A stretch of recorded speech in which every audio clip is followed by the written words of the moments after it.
It's a great pleasure to have Susan Cowan Morse with me. Susan has a marvelous background in education, and she now has a business called Coaching and Consulting. Is that right? Susan Cowan Morse, Coaching and Consulting. Okay, yes. Great. Well, you have a lot of visual things here, so why don't you tell me about some of them? Okay, I will. I work mainly with students who are struggling in school, and usually their struggle is because of ADHD or attention. And attention, it plays a really important role for all of us in our ability to tap all of our other brain skills. So I have a visual that I made that shows how attention is like the conductor of the orchestra.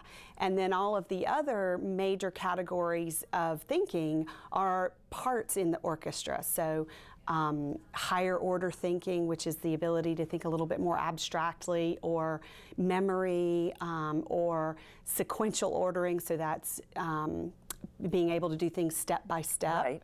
And so all of these other functions are brought together and orchestrated by the conductor, which is attention.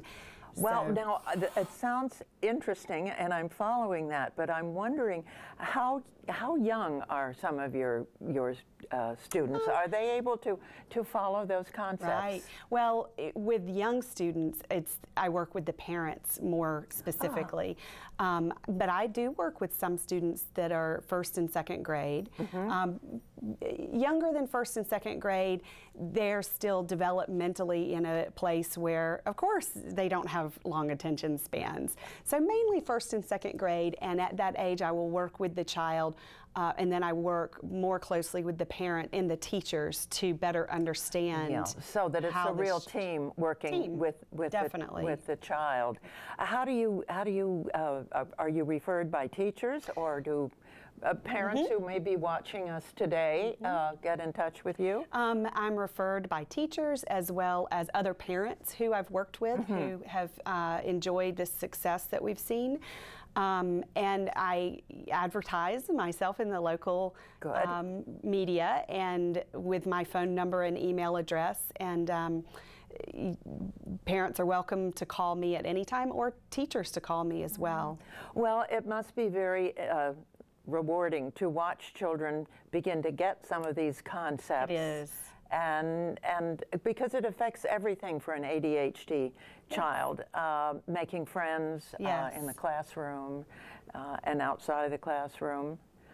Yes. Now, what is your clock for? So my clock is, when you just said, it is really amazing when you see the students start to get it. And the clock is, the ADHD child often, but not always, has a very different sense of time. And so one way that we think of it is that they have a poor sense of the passing of time. So I usually suggest to my parents that they have clocks with hands in the house, because so many of us now use digital watches. True. And we can't see time passing on a digital watch. Yes. But with clock with hands, you can actually see time passing. And a child can have a much greater sense of what 15 minutes really is, which also leads to the use of this cute little timer called a time timer. Isn't that a funny name? Yes, redundant. And when you set this timer, the amount of time that you want to have pass shows up in red, and as the time passes, the red decreases. What a wonderful idea. Until you get to the end, and then you hear, oops, you usually hear a little beep. Right, there we go, it is. at the end. And so they've been able to accomplish something in that period of time, which gives them a good feeling of self-esteem. Yes, and sense that, okay, I worked for 20 minutes, I can take a 5-minute break, and it helps them begin to develop a sense of time.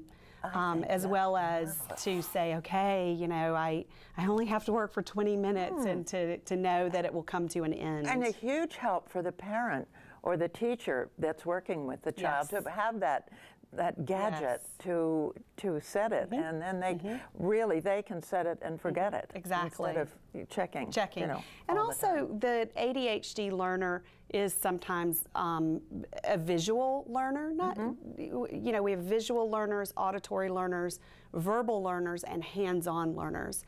And often the ADHD student is a more visual learner than auditory, and this is a great way for them to see time. Oh, yeah. Yes, especially the younger they are, it's really important to be able to see what time in it your is. tutoring sessions, how long do you work with a youngster? Our sessions are a full hour. However, we are taking breaks. I'm sure you break it up. Activity breaks, and we break it up. And sometimes, you know, maybe the last 15 minutes, I'm checking in with the parent to just describe what we accomplished or some, you know, discoveries.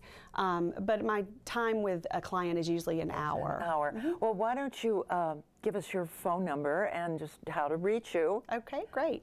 My phone number is area code 603-731-7978. And I can be reached at my email address, which is scowanmorse@yahoo.com. And as well, I can be visited at my website, which is susancowanmorse.com. Well, that it's really helpful for people to know how to get in touch with you. Susan, you just told us a lot of interesting things, because we all somehow or another know an ADHD child. I have a grandchild, so I'm particularly interested. So thank you ever so much for coming. You're welcome. And best of luck with your project. Thank you very much.